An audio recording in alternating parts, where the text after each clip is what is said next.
The Bottle Imp by Robert Louis Stevenson. There was a man of the island of Hawaii whom I shall call Kokua, for the truth is he still lives, and his name must be kept secret. But the place of his birth was not far from Hanaunau, where the bones of Kokua the Great lie hidden in a cave. This man was poor, brave, and active. He could read and write like a schoolmaster. He was a first-rate mariner besides, sailed for some time in the island steamers, and steered a whaleboat on the Hamakua coast. At length it came in Kokua's mind to have a sight of the great world, and foreign cities, and he shipped on a vessel bound to San Francisco. This is a fine town, with a fine harbor, and rich people uncountable, and in particular there is one hill which is covered with palaces. Upon this hill Kokua was one day taking a walk with his pocket full of money, viewing the great houses upon either hand with pleasure. What fine houses these are, he was thinking, and how happy must those people be who dwell in them and take no care for the morrow. The thought was in his mind when he came abreast of a house that was smaller than some others, but all finished and beautified like a toy. The steps of that house shone like silver, and the borders of the garden bloomed like garlands, and the windows were bright like diamond.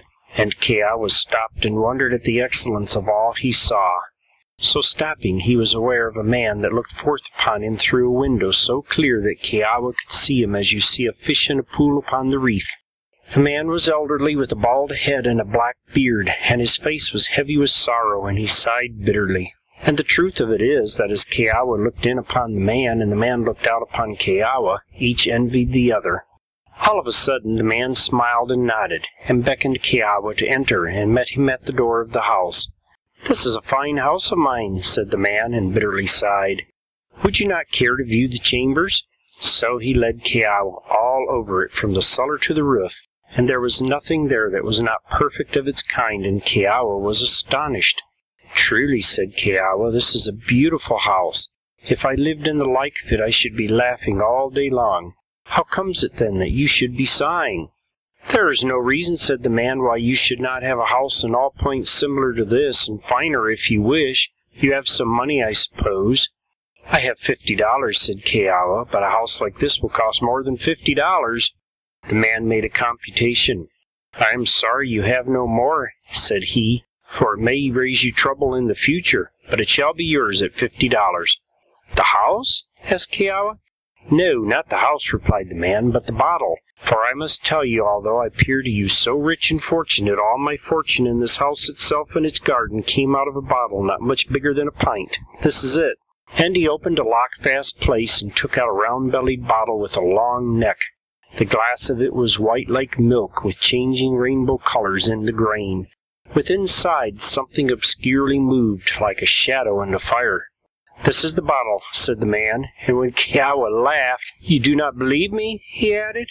"Try then for yourself, see if you can break it." So Kokua took the bottle up and dashed it on the floor till he was weary, but it jumped on the floor like a child's ball, and was not injured. "This is a strange thing," said Kokua, "for by the touch of it, as well as by the look, the bottle should be of glass." "Of glass it is," replied the man, sighing more heavily than ever, "but the glass of it was tempered in the flames of hell. An imp lives in it, and that is the shadow we behold moving there, or so I should suppose. If any man buy this bottle, the imp is at his command. All that he desires, love, fame, money, houses like this house, or a city like this city, all are his at the word uttered. Napoleon had this bottle, and by it he grew to be the king of the world, but he sold it at the last and fell. Captain Cook had this bottle, and by it he found his way to so many islands, but he too sold it and was slain upon Hawaii. For once it is sold, the power goes and the protection, and unless a man remain content with what he has, ill will befall him." "And yet you talk of selling it yourself?" Kokua said. "I have all I wish, and I am growing elderly," replied the man. "There's one thing the imp cannot do, he cannot prolong life. And it would not be fair to conceal from you, there is a drawback to the bottle, for if a man die before he sells it, he must burn in hell forever." "To be sure, that is a drawback, and no mistake," cried Kokua. "I would not meddle with the thing. I can do without a house, thank God, but there's one thing I could not be doing with one particle, and that is to be damned." "Dear me, you must not run away with things," returned the man. All you have to do is use the power of the imp in moderation and then sell it to someone else as I do to you and finish your life in comfort." "Well, I observe two things," said Kokua. "All the time you keep sighing like a maid in love, that is one, and for the other you sell this bottle very cheap." "I've already told you why I sigh," said the man. "It is because I fear my health is breaking up, and as you said yourself, to die and go to the devil is a pity for anyone. As for why I sell so cheap, I must explain to you there is a peculiarity about the bottle. Long ago, when the devil brought it first upon earth, it was extremely expensive and was sold first of all to Prester John for many millions of dollars. But it cannot be sold at all unless sold at a loss. If you sell it for as much as you paid for it, back it comes to you again like a homing pigeon. It follows that the price has kept falling in all these centuries, and the bottle is now remarkably cheap. I bought it myself from one of my great neighbors on this hill, and the price I paid was only $90. I could sell it for as high as $89.99, but not a penny dearer, or back the thing must come to me. Now about this, there are two bothers. First, when you offer a bottle so singular for $80, people suppose you to be jesting.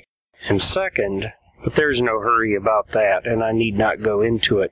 Only remember, it must be coined money that you sell it for." "How am I to know that this is all true?" asked Kokua. "Some of it you can try at once," replied the man. "Give me your $50, take the bottle, and wish your $50 back into your pocket. If that does not happen, I pledge you my honor I will cry off the bargain and restore your money." "You're not deceiving me?" said Kokua. The man bound himself with a great oath. "Well, I will risk that much," said Kokua, "for that can do no harm." And he paid over his money to the man, and the man handed him the bottle. "Imp of the bottle," said Kokua, "I want my $50 back." And sure enough, he had scarce said the word before his pocket was as heavy as ever. "To be sure, this is a wonderful bottle," said Kokua. "And now good morning to you, my fine fellow, and the devil go with you for me," said the man.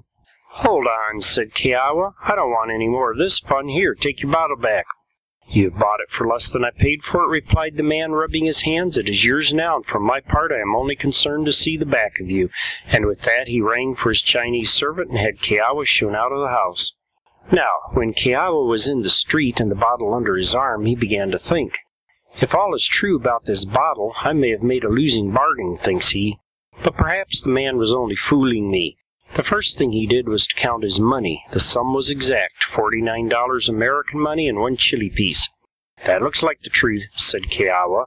"Now I will try another part." The streets in that part of the city were as clean as a ship's decks, and though it was noon, there were no passengers. Kokua set the bottle in the gutter and walked away. Twice he looked back, and there was the milky, round-bellied bottle where he left it. A third time he looked back and turned a corner, but he had scarce done so when something knocked upon his elbow, and behold, it was the long neck sticking up, and as for the round belly, it was jammed into the pocket of his pilot coat. "And that looks like the truth," said Kokua. The next thing he did was buy a corkscrew in a shop and go apart into a secret place in the fields, and there he tried to draw the cork, but as often as he put the screw in, out it came again, and the cork as whole as ever. "This is some new sort of cork," said Kokua, and all at once he began to shake and sweat, for he was afraid of that bottle. On his way back to the port side, he saw a shop where a man sold shells and clubs from the wild islands, old heathen deities, old coined money, pictures from China and Japan, and all manner of things that sailors bring in their sea chests. And here he had an idea. So he went in and offered the bottle for $100. The man of the shop laughed at him at first and offered him $5, but indeed it was a curious bottle. Such glass was never blown in any human glassworks. So prettily the colors shone under the milky white, and so strangely the shadow hovered in the midst. So after he had disputed a while after the manner of his kind, the shopman gave Kokua $60 silver for the thing, and set it on a shelf in the midst of his window. "Now," said Kokua, "I have sold that for $60, which I bought for $50, or, to say truth, a little less, because one of my dollars was from Chile. Now I shall know the truth upon another point." So he went back on board his ship, and when he opened his chest, there was the bottle, and had come more quickly than himself. Now Kokua had a maid on board whose name was Lopaka. "What ails you," said Lopaka, "that you stare in your chest?" They were alone in the ship's forecastle, and Kokua bound him to secrecy and told all. "This is a very strange affair," said Lopaka. and I fear you will be in trouble about this bottle, but there is one point very clear, that you are sure of the trouble, and you had better have the profit in the bargain. Make up your mind what you want with it, give the order, and if it is done as you desire, I will buy the bottle myself, for I have an idea of my own to get a schooner and go trading through the islands." "That is not my idea," said Kokua, "but to have a beautiful house and garden on the Kona coast where I was born, and sun shining in at the doors, flowers in the garden, glass in the windows, pictures on the walls, and toys and fine carpets on the tables, for all the world like the house I was in this day, only a story higher, and with balconies all about like the king's palace, and to live there without care and make merry with my friends and relatives." "Well," said Lopaka, "let us carry it back with us to Hawaii. And if all comes true as you suppose, I will buy the bottle, as I said, and ask a schooner." Upon that they were agreed, and it was not long before the ship returned to Honolulu, carrying Kokua and Lopaka and the bottle. They were scarce come ashore when they met a friend upon the beach, who began at once to condole with Kokua. "I do not know what I am to be condoled about," said Kokua. "Is it possible you have not heard?" said the friend. "Your uncle, that good old man, is dead, and your cousin, that beautiful boy, was drowned at sea." Kokua was filled with sorrow, and beginning to weep and to lament, he forgot all about the bottle. But Lopaka was thinking to himself, and presently, when Kokua's grief was a little abated, "I've been thinking," said Lopaka, "had not your uncle lands in Hawaii, in the district of Kau?" "No," said Kokua, "not in Kau. They are on the mountainside, a little way south of Hukina." "Those lands will be yours now?" asked Lopaka. "And so they will," said Kokua, and began again to lament for his relatives. "No," said Lopaka, "do not lament at present. I have a thought in my mind. How if this should be the doing of the bottle? For here is the place ready for your house." "If this be so," cried Kokua, "it is a very ill way to serve me by killing my relatives. But it may be indeed, for it was in just such a situation that I saw the house with my mind's eye." "The house, however, is not yet built," said Lopaka. "No, nor like to be," said Kokua, "for though my uncle has some coffee and ava and bananas, it will not be more than will keep me in comfort, and the rest of that land is the black lava." "Let us go to the lawyer," said Lopaka. "I have still this idea in my mind." Now when they came to the lawyer's, it appeared Kokua's uncle had grown monstrous rich in the last days, and there was a fund of money. "And here is the money for the house," cried Lopaka. "If you are thinking of a new house," said the lawyer, "here is the card of a new architect, of whom they tell me great things." "Better and better," cried Lopaka. "Here is all made plain for us. Let us continue to obey orders." So they went to the architect, and he had drawings of houses on his table. "You want something out of the way," said the architect. "How do you like this?" And he handed a drawing to Kokua. Now when Kokua set eyes on that drawing, he cried out aloud, for it was the picture of his thought exactly drawn. "I am in for this house," thought he. "Little as I like the way it comes to me, I am in for it now, and I may as well take the good along with the evil." So he told the architect all that he wished, and how he would have the house furnished, and about the pictures on the wall, and the knickknacks on the tables, and he asked the man plainly for how much he would undertake the whole affair. The architect put many questions, and took his pen and made a computation, and when he had done, he named the very sum that Kokua had inherited.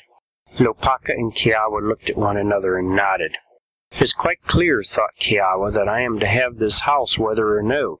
It comes from the devil, and I fear I will get little good by that, and of one thing I am sure, I will make no more wishes as long as I have this bottle, but with the house I am saddled, and I may as well take the good along with the evil." So he made his terms with the architect, and they signed a paper, and Kokua and Lopaka took ship again and sailed to Australia, for it was concluded between them they should not interfere at all, but let the architect and the Bottle Imp to build and to adorn the house at their own pleasure. The voyage was a good voyage, only all the time Kokua was holding in his breath, for he had sworn he would utter no more wishes, and take no more favors from the devil. The time was up when they got back. The architect told them the house was ready, and Kokua and Lopaka took ship in the hall, and went down Kona way to view the house, and see if all had been done fitly according to the thought that was in Kokua's mind. Now the house stood on the mountainside, visible to ships. Above, the forest ran up into the clouds of rain. Below, the black lava fell in cliffs where the kings of old lay buried. A garden bloomed about the house with every hue of flowers, and there was an orchard of papaya on the one hand and an orchard of breadfruit on the other, and right in front toward the sea a ship's mast had been rigged up and bore a flag. As for the house, it was 3 stories high with great chambers and broad balconies on each. The windows were of glass so excellent that it was as clear as water and as bright as day. All manner of furniture adorned the chambers. Pictures hung upon the wall in golden frames, pictures of ships and men fighting, and of the most beautiful women, and of singular places. Nowhere in the world are there pictures of so bright a color as those Kiowa found hanging in his house. As for the knickknacks, they were extraordinary fine, chiming clocks and musical boxes, little men with nodding heads, books filled with pictures, weapons of price from all quarters of the world, and the most elegant puzzles to entertain the leisure of a solitary man. And as no one would care to live in such chambers, only to walk through and view them, the balconies were made so broad that a whole town might have lived upon them in delight, and Kiowa knew not which to prefer, whether the back porch where you got the land breeze and looked upon the orchards and the flowers, or the front balcony where you could drink the wind of the sea, and look down the steep wall of the mountain and see the Hall going by once a week or so between Hukina and the hills of Pele, or the schooners plying up the coast for wood and ava and bananas. When they had viewed all, Kiowa and Lopaka sat on the porch. "Well," asked Lopaka, "is it all as you designed?" "Words cannot utter it," said Kiowa. "It is better than I dreamed, and I am sick with satisfaction." "There is but one thing to consider," said Lopaka. "All this may be quite natural, and the Bottle Imp have nothing whatever to say to it. If I were to buy the bottle and get no schooner after all, I should have put my hand in the fire for nothing. I gave you my word, I know, but yet I think you would not grudge me one more proof." "I have sworn I would take no more favors," said Kiowa. "I have gone already deep enough." "This is no favor I am thinking of," replied Lopaka. "It is only to see the imp himself. There is nothing to be gained by that, and so nothing to be ashamed of, and yet if I once saw him I should be sure of the whole matter. So indulge me so far, and let me see the imp, and after that here is the money in my hand, and I will buy it." "There's only one thing I am afraid of," said Kiowa. "The imp may be very ugly to view, and if you once set eyes upon him you may be very undesirous of the bottle." "I am a man of my word," said Lopaka, "and here is the money betwixt us." "Very well," replied Kiowa. "I have a curiosity myself, so come, let us have one look at you, Mr. Imp." Now, as soon as that was said, the imp looked out of the bottle and in again, swift as a lizard, and there sat Kiowa and Lopaka turned to stone. The night had quite come before either found a thought to say or voice to say it with, and then Lopaka pushed the money over and took the bottle. "I'm a man of my word," said he, "and had need to be so, or I would not touch this bottle with my foot. Well, I shall get my schooner and $1 or 2 from my pocket, and then I will be rid of this devil as fast as I can, for to tell you the plain truth, the look of him has cast me down." "Lopaka," said Kiowa, "do not you think any worse of me than you can help. I know it is night and the road's bad, and the pass by the tombs an ill place to go by so late. But I declare since I have seen that little face, I cannot eat or sleep or pray till it is gone from me. I will give you a lantern and a basket to put the bottle in, and any picture or fine thing in my house that takes your fancy, and be gone at once, and go sleep at Hukina with Nahinu." "Kiowa," said Lopaka, "many a man would take this ill. Above all, when I am doing you a turn so friendly as to keep my word and buy the bottle, and for that matter the night and the dark and the way by the tombs must be all tenfold more dangerous to a man with such a sin upon his conscience and such a bottle under his arm. But for my part I am so extremely terrified myself I have not the heart to blame you. Here I go then, and I pray God you may be happy in your house, and I fortunate with my schooner, and both get to heaven in the end in spite of the devil and his bottle."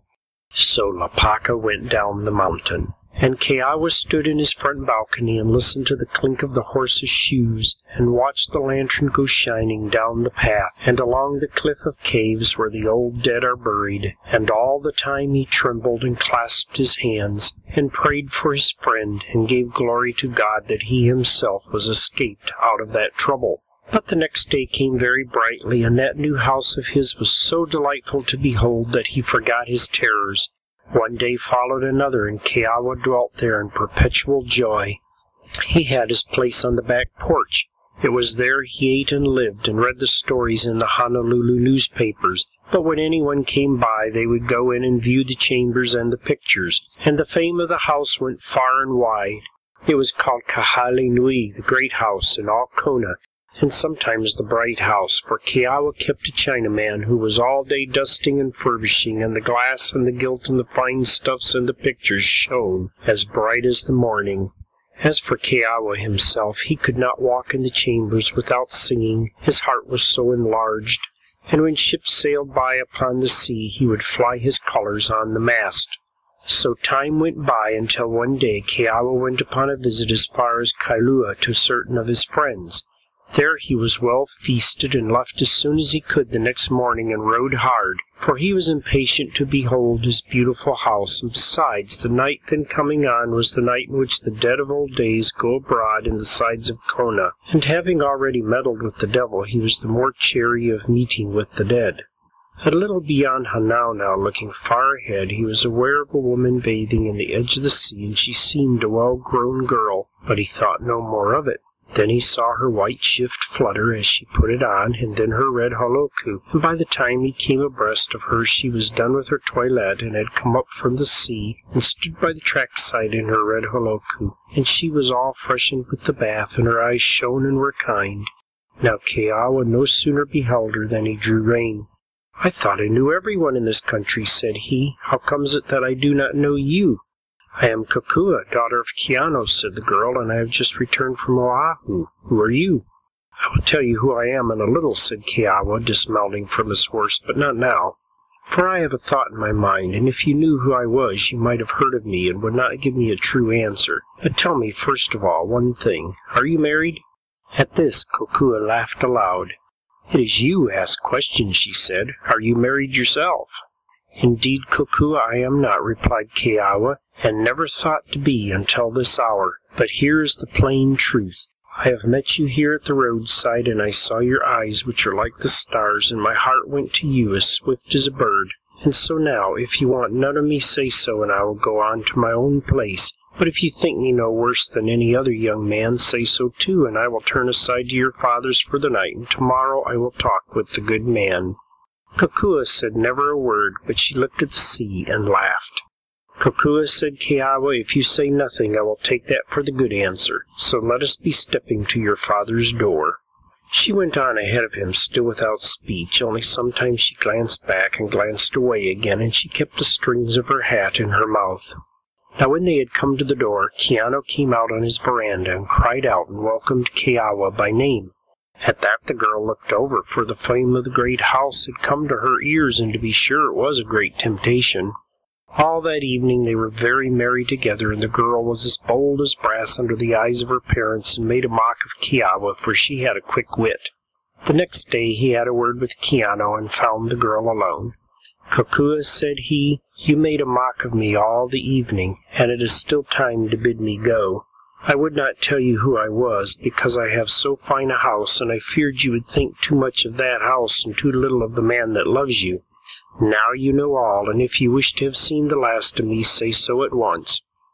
"No," said Kokua, but this time she did not laugh, nor did Kiawa ask for more. This was the wooing of Kiawa. Things had gone swiftly, but so an arrow goes and the ball of a rifle, swifter still, and yet both may strike the target.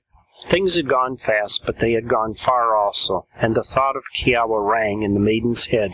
She heard his voice in the breach of the surf upon the lava, and for this young man that she had seen but twice, she would have left father and mother and her native islands.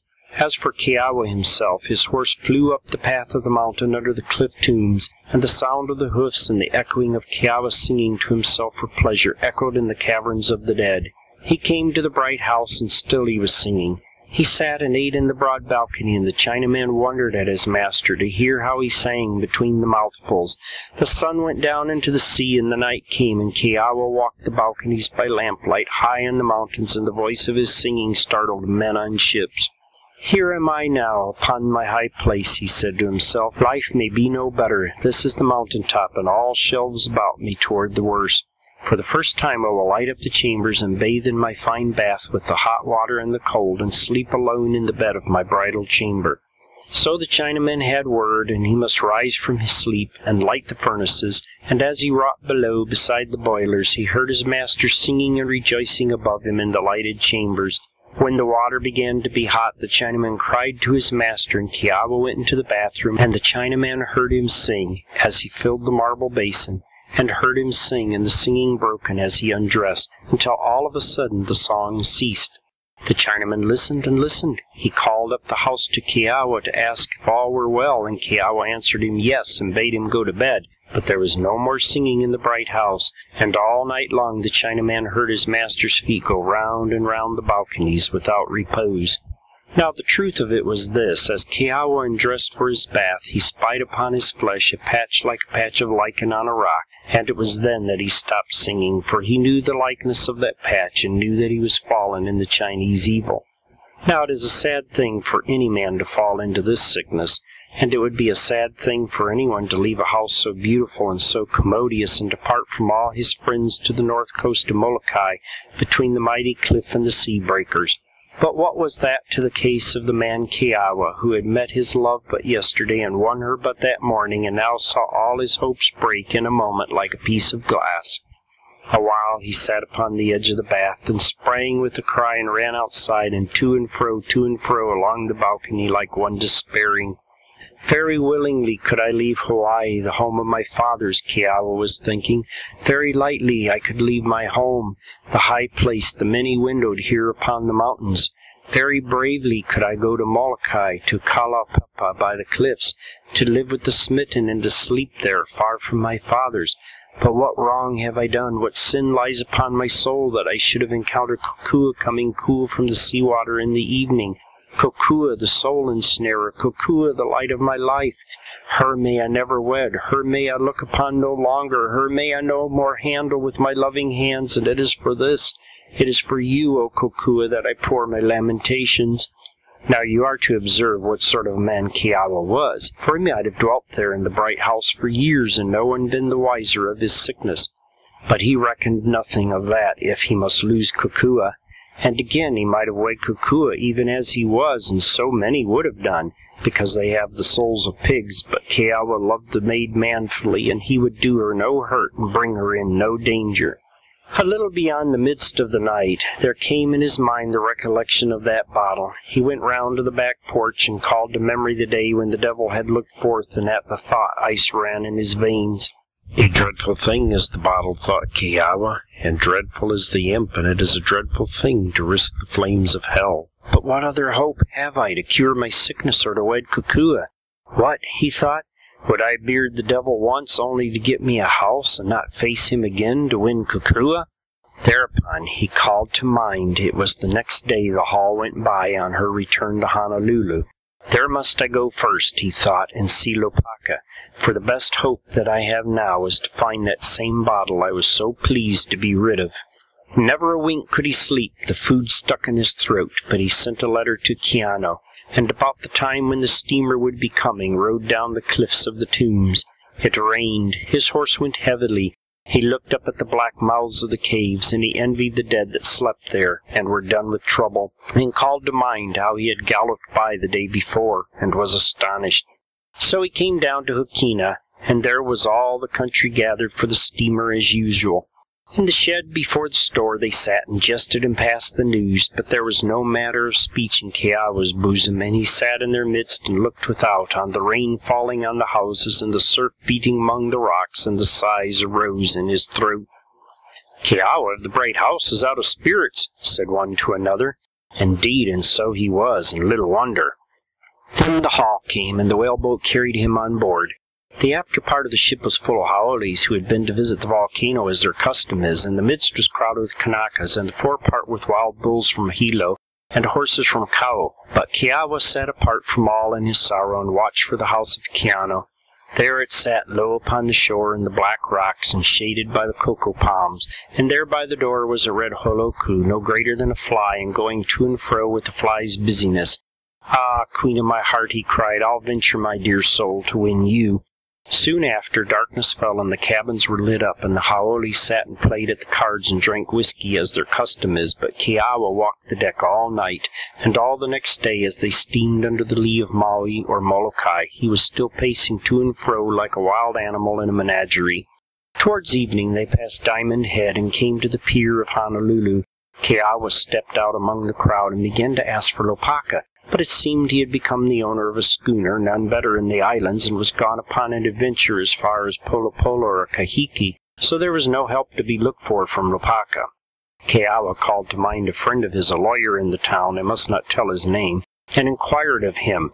They said he was grown suddenly rich and had a fine new house upon Waikiki shore, and this put a thought in Keawa's head, and he called a hack and drove to the lawyer's house. The house was all brand new, and the trees in the garden no greater than walking sticks, and the lawyer, when he came, had the air of a man well pleased. "What can I do to serve you?" said the lawyer. "You are a friend of Lopaka's," replied Keawa, "and Lopaka purchased from me a certain piece of goods that I thought you might enable me to trace." The lawyer's face became very dark. "I do not profess to misunderstand you, Mr. Keawa," said he, "though this is an ugly business to be stirring in. You may be sure I know nothing, but yet I have a guess, and if you would apply in a certain quarter, I think you might have news."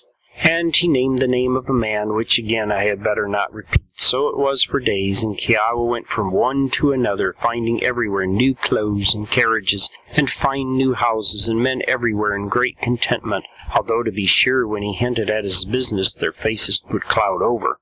"No doubt I'm upon the track," thought Keawa. "These new clothes and carriages are all the gifts of the little imp, and these glad faces are the faces of men who have taken their profit and got rid of the accursed thing in safety. When I see pale cheeks and hear sighing, I shall know that I am near the bottle." So it befell at last that he was recommended to a haole in Beretania Street. When he came to the door about the hour of the evening meal, there were the usual marks of the new house and the young garden and the electric light shining in the windows. But when the owner came, a shock of hope and fear ran through Keawa, for here was a young man, white as a corpse and black about the eyes, the hair shedding from his head, and such a look in his countenance as a man may have when he is waiting for the gallows. "Here it is, to be sure," thought Keawa, and so with this man he no ways veiled his errand. "I'm come to buy the bottle," said he. At the word, the young haole of Beretania Street reeled against the wall. "The bottle!" he gasped. "To buy the bottle?" Then he seemed to choke, and seizing Keawa by the arm, carried him into a room and poured out wine in 2 glasses. "Here's my respects," said Keawa, who had been much about with haoles in his time. "Yes," he added, "I have come to buy the bottle. What is the price by now?" At that word the young man let his glass slip through his fingers and looked upon Keawa like a ghost. "The price," says he, "the price? You do not know the price?" "It is for that I am asking you," returned Keawa. "But why are you so much concerned? Is there anything wrong about the price?" "It has dropped a great deal in value since your time, Mr. Keawa," said the young man, stammering. Well, I shall have the less to pay for it," said Keawa. "How much did it cost you?" The young man was as white as a sheet. 2 cents, said he. "What?" cried Keawa. 2 cents? Why, then, you can only sell it for 1, and he who buys it—" The words died upon Keawa's tongue. He who bought it could never sell it again. The bottle and the bottle imp must abide with him until he died, and when he died must carry him to the red end of hell. The young man of Beretania Street fell upon his knees. "For God's sake, buy it," he cried. "You can have all my fortune in the bargain. I was mad when I bought it at that price. I had embezzled money at my store. I was lost, else I must have gone to jail." "Poor creature," said Keawa. "You would risk your soul upon so desperate an adventure, and to avoid proper punishment of your own disgrace, and you think I could hesitate with love in front of me? Give me the bottle and the change, which I make sure you have all ready. Here's a 5-cent piece." It was as Keawa supposed. The young man had the change ready in a drawer. The bottle changed hands, and Keawa's fingers were no sooner clasped upon the stalk than he breathed his wish to be a clean man, and sure enough, when he got to his room and stripped himself before a glass, his flesh was whole like an infant's.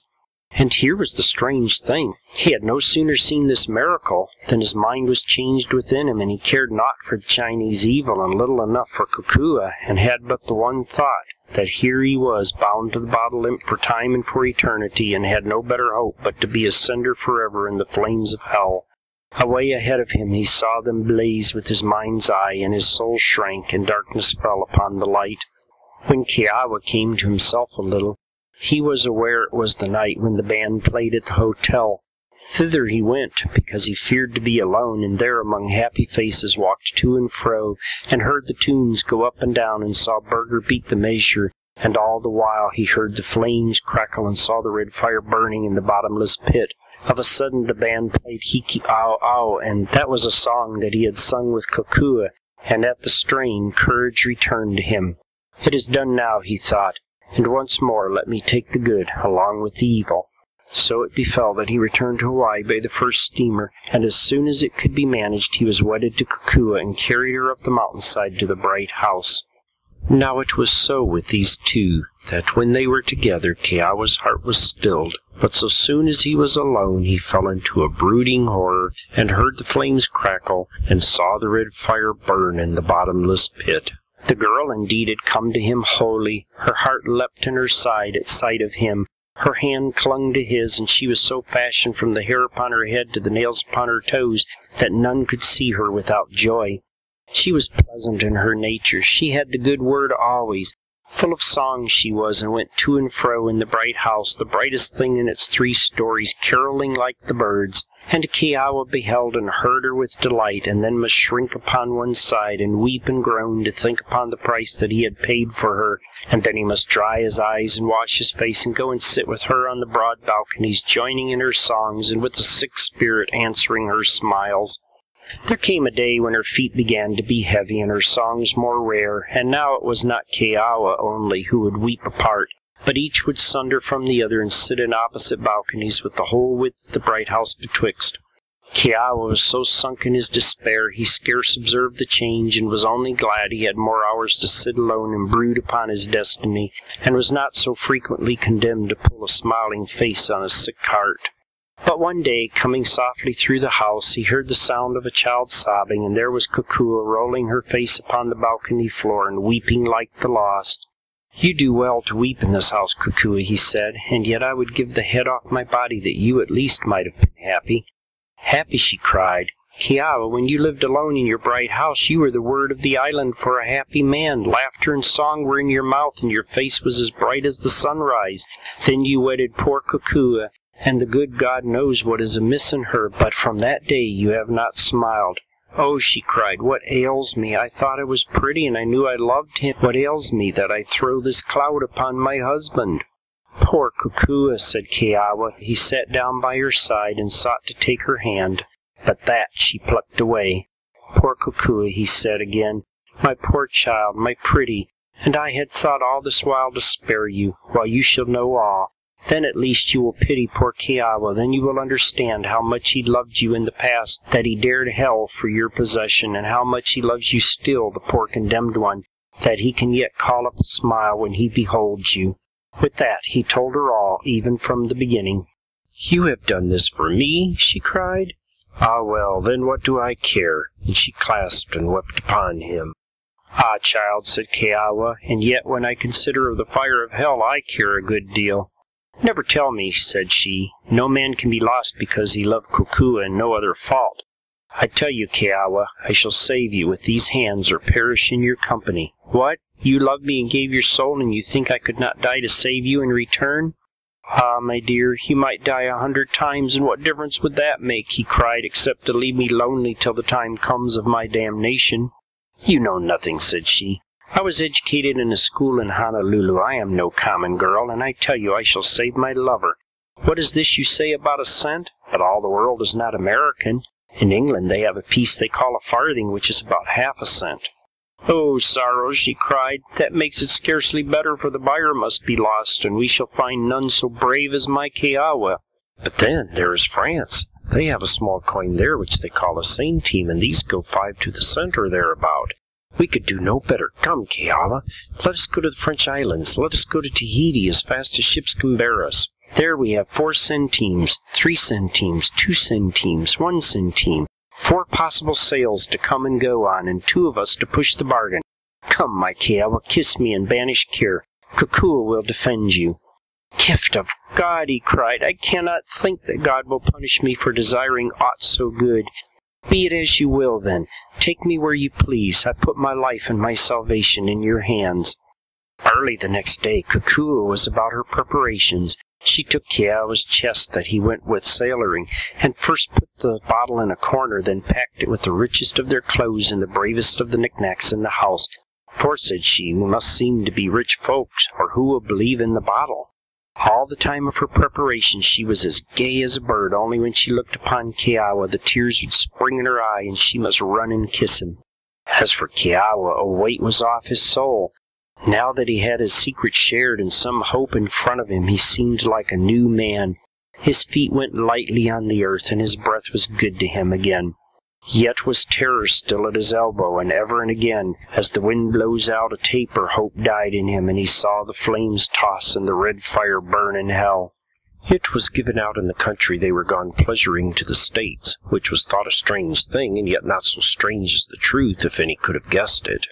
So they went to Honolulu in the Hall, and thence in the Umatilla to San Francisco with Crataholes, and at San Francisco took their passage by the mail brigantine the Tropic Bird for Papeete, the chief place of the French in the South Islands. Thither they came after a pleasant voyage on a fair day of the trade wind, and saw the reef with the surf breaking, and Motuuti with its palms, and the schooner riding withinside, and the white houses of the town low down upon the shore among the green trees, and overhead the mountains and the clouds of Tahiti, the wise island.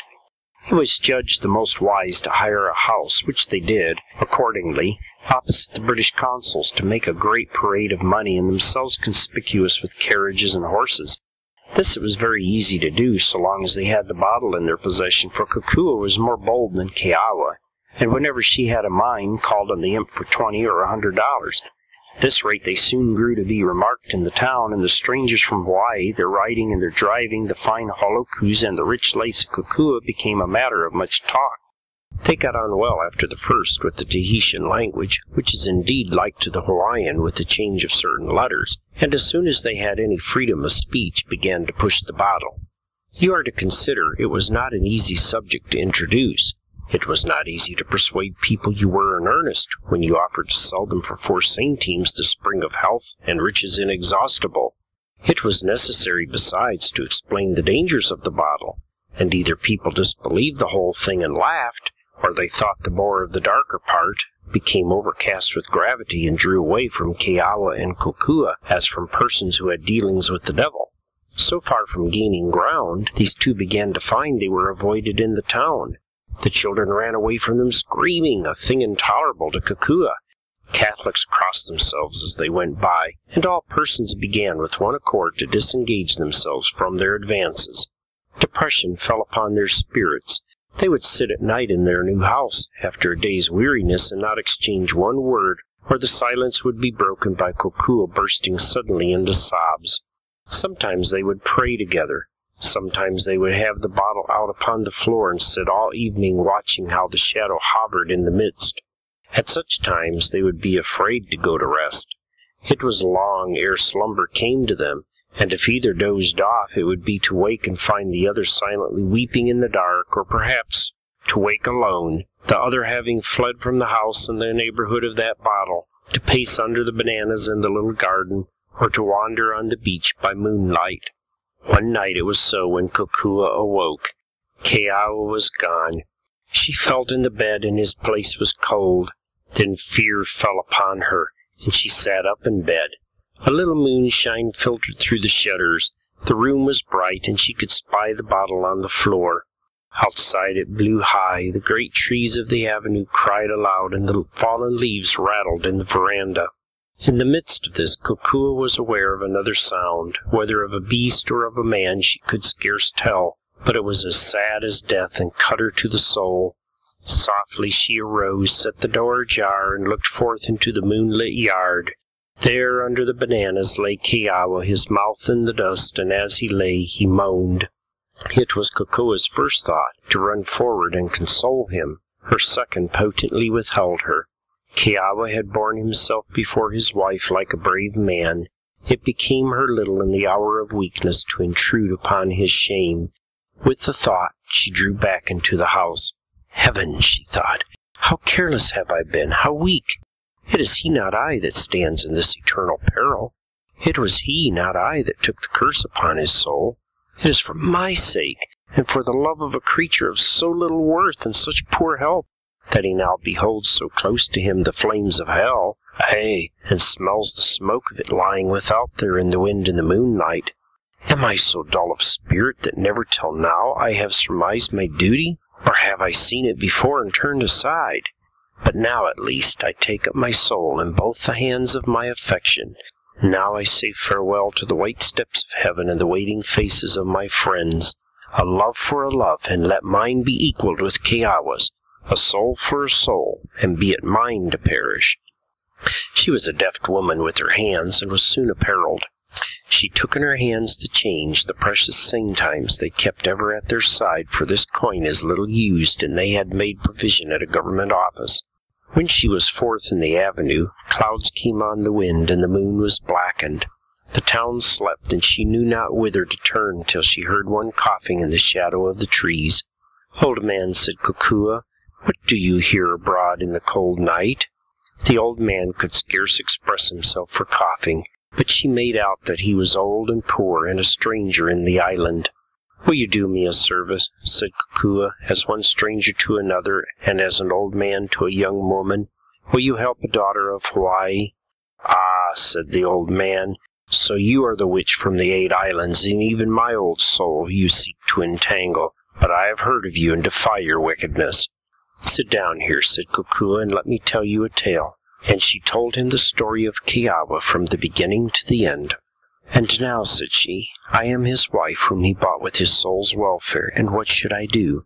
If I went to him myself and offered to buy it, he would refuse. But if you go, he will sell it eagerly. I will await you here. You will buy it for 4 centimes, and I will buy it again for 3, and the Lord strengthen a poor girl." "If you meant falsely," said the old man, "I think God would strike you dead." "He would," cried Kokua. "Be sure he would. I could not be so treacherous. God would not suffer it." "Give me the 4 centimes and await me here," said the old man. Now when Kokua stood alone in the street, her spirit died. The wind roared in the trees, and it seemed to her the rushing of the flames of hell. The shadows tossed in the light of the street lamp, and they seemed to her the snatching hands of evil ones. If she had had the strength, she must have run away, and if she had had the breath, she must have screamed aloud. But in truth she could do neither, and stood and trembled in the avenue, like an affrighted child. Then she saw the old man returning, and he had the bottle in his hand. "I have done your bidding," said he. "I left your husband weeping like a child. Tonight he will sleep easy," and he held the bottle forth. "Before you give it me," Kokua panted, "take the good with the evil. Ask to be delivered from your cough."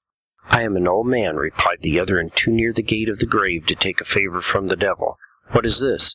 Why do you not take the bottle? Do you hesitate?" "Not hesitate," cried Kokua. "I am only weak. Give me a moment. It is my hand resists. My flesh shrinks back from the accursed thing. 1 moment only." The old man looked upon Kokua kindly.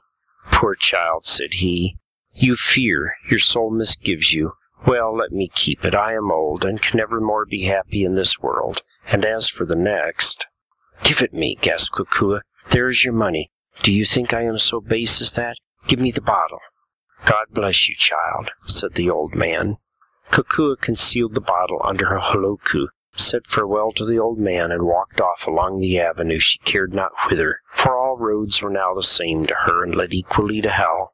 Sometimes she walked, and sometimes ran.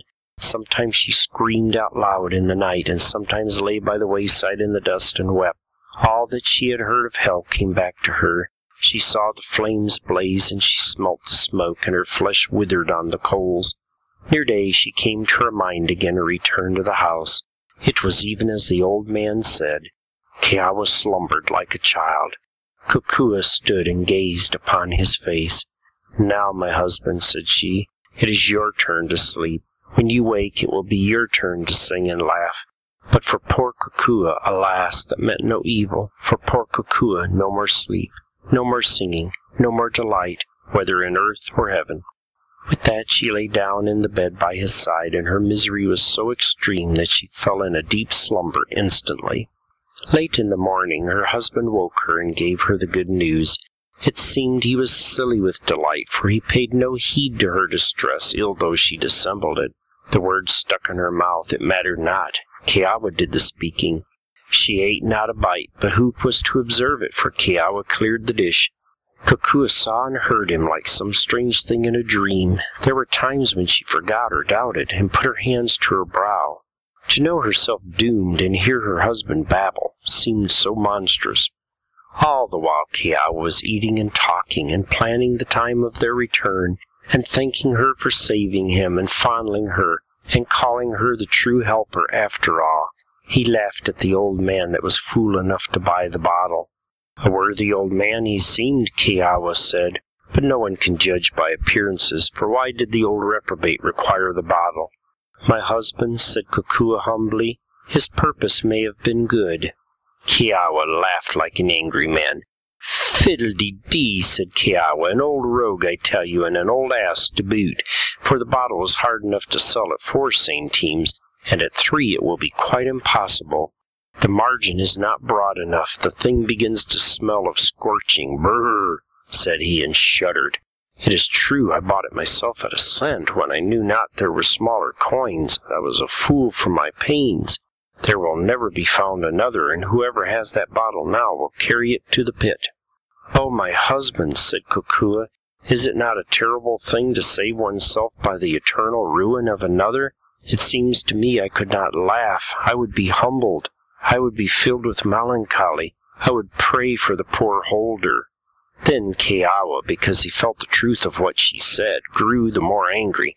Hey-de-tay-de, cried he, you may be filled with melancholy if you please. It is not the mind of a good wife. If you thought at all of me, you would sit ashamed. Thereupon he went out, and Kokua was alone. What chance had she to sell that bottle at 2 centimes? None, she perceived, and if she had any, here was her husband hurrying her away to a country where there was nothing lower than a cent. And here, on the morrow of her sacrifice, was her husband leaving her and blaming her. She would not even try to profit by what time she had, but sat in the house, and now had the bottle out and viewed it with unutterable fear, and now with loathing hid it out of sight. By and by Kiawa came back, and would have her take a drive. My husband, I am ill, she said. I am out of heart. Excuse me, I can take no pleasure. Then was Kiawa more wroth than ever. With her, because he thought she was brooding over the case of the old man, and with himself, because he thought she was right and was ashamed to be so happy. This is your truth, cried he, and this your affection. Your husband is just saved from eternal ruin, which he encountered for the love of you, and you can take no pleasure. Kokua, you have a disloyal heart. He went forth again furious, and wandered in the town all day. He met friends and drank with them. They hired a carriage and drove into the country, and there drank again. All the time Kiawa was ill at ease, because he was taking this pastime while his wife was sad, and because he knew in his heart that she was more right than he, and the knowledge made him drink the deeper. Now there was an old brutal haole drinking with him, one that had been a boatswain on a whaler, a runaway, a digger in gold mines, a convict in prisons. He had a low mind and a foul mouth. He loved to drink and to see others drunken, and he pressed the glass upon Kiawa. Soon there was no more money in the company. Here you, says the boatswain, you are rich, you have always been saying. You have a bottle or some foolishness.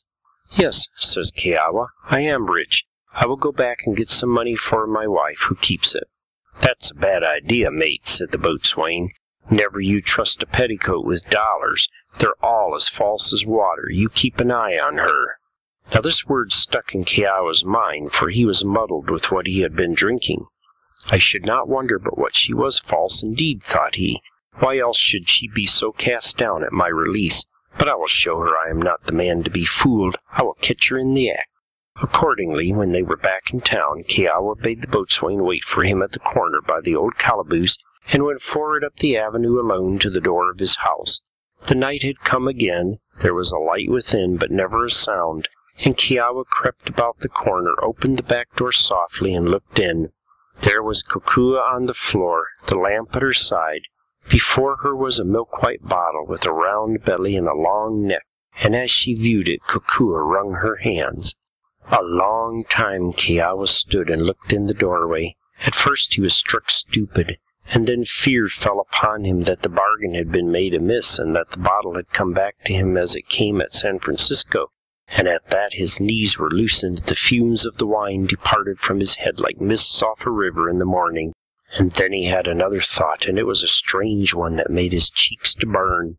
I must make sure of this, thought he. So he closed the door and went softly round the corner again, and then came noisily in as though he were but now returned, and lo, by the time he opened the front door, no bottle was to be seen, and Kokua sat in a chair and started up like one awakened out of sleep. I have been drinking all day and making merry, said Kiawa. I have been with good companions, and now I only come back for money and return to drink and carouse with them again. Both his face and voice were as stern as judgment, but Kokua was too troubled to observe. You do well to use your own, my husband, said she, and her words trembled. Oh, I do well in all things, said Kiawa, and he went straight to the chest and took out money. But he looked besides in the corner where they kept the bottle, and there was no bottle there. At that the chest heaved upon the floor like a sea billow, and the house span around him like a wreath of smoke, for he saw he was lost now, and there was no escape. It is what I feared, he thought. It is she who has bought it. And then he came to himself a little and rose up, but the sweat streamed on his face as thick as the rain and as cold as the well water. Kokua, said he, I said to you today what ill became me. Now I will return to carouse with my jolly companions, and at that he laughed a little quietly. I will take more pleasure in the cup, if you forgive me. She clasped his knees in a moment. She kissed his knees with flowing tears. Oh, she cried, I asked but a kind word. Let us never one think hardly of the other, said Kiawa, and was gone out of the house. Now the money that Kiawa had taken was only some of that store of centime pieces they had laid in at their arrival. It was very sure he had no mind to be drinking. His wife had given her soul for him, now he must give his for hers. No other thought was in the world with him. At the corner by the old calaboose there was the boatswain waiting. My wife has the bottle, said Kiawa, and unless you help me to recover it, there can be no more money and no more liquor tonight. You do not mean to say you are serious about that bottle, cried the boatswain. There is the lamp, said Kiawa. Do I look as if I was jesting? That is so, said the boatswain. You look as serious as a ghost. Well then, said Kiawa, here are 2 centimes.